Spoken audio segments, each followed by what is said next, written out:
šobrīd ir sasniegts 235,000 ar meklētāju. Tas ir absolūtais rekords. Nekad tik daudz cilvēku pameklējuši darbu. Ja to definīciju jūs ļoti precīzi, es varētu nolasīt, tur ietilpst visas kategorijas cilvēki, kas reāli ir to izmisumā. 620,000 ir ekonomiski neaktīvi cilvēki, kas ir pensionāri, studenti, kas nestrādā, varbūt slimie un invaliditāti cilvēki. Tas nozīmē, ka mēs tuvojamies pie rādītāja, kad uz katru strādājošo ir gandrīz viens nestrādājošais. Un tā tendence, diemžēl, pieaug. Tā tendence, diemžēl, eksakti pieaug, ja mēs skatāmies Latvijas statistikas komitejas pēdējos gadus. Kas, acīm redzot, pēc kāda laika, ja tas turpināsies, varētu būt, kad uz rudeni atkal izmaiņa, ja nav tās cerības netiek sasniegts, kas tiek šeit rādīts šobrīd, ka uz rudeni tas varētu mainīties. Kas vēl man satrauc un liekas, ka tie risinājumi, es piekrist, ka nav bijuši pietiekami ātri un efektīvi, ja tas, ka mēs vērojam tomēr jau 4. mēnesi nelielu inflācijas atjaunošanu. Tas nozīmē, ka tā iekšējā devalvācija, kurai bija jānotiek, un visi, vismaz liela daļa ekonomikas teica, vajadzēja būt pietiekami straujai un pietiekami dziļai, lai viņi būtu reāla alternatīva ārējai devalvācija.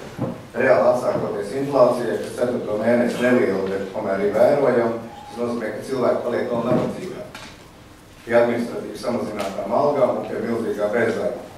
Un vienīgais, kas šobrīd ir labi, ka ir augsts laiks ārā un ir vasara un cilvēkiem tomēr cerības. Arī nāk droši vien kādi politiski notikumi, kas atkal vienmēr dod jaunas cerības un iespējas nomainīt esošo politisko elitu un cerēt uz jaunu elitu. Tas ir labi.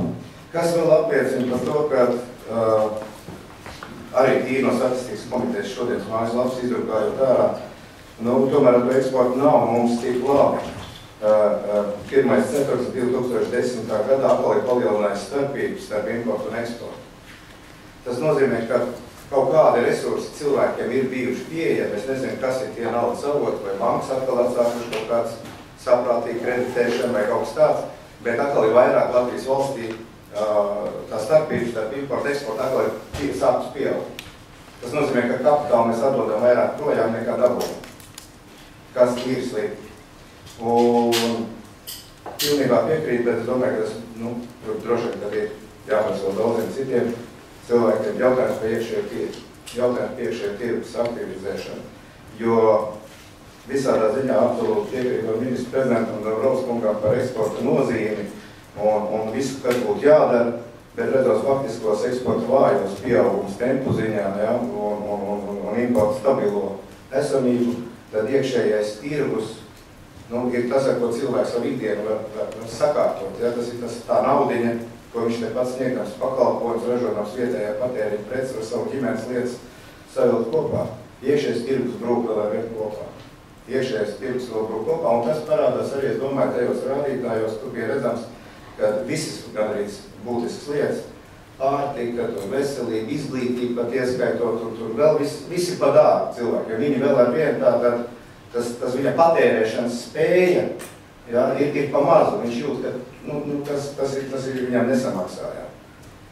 Tas īsumā vienkārši tāds rezumums esošo situāciju, saprotot emocijas un faktisko skaidrs.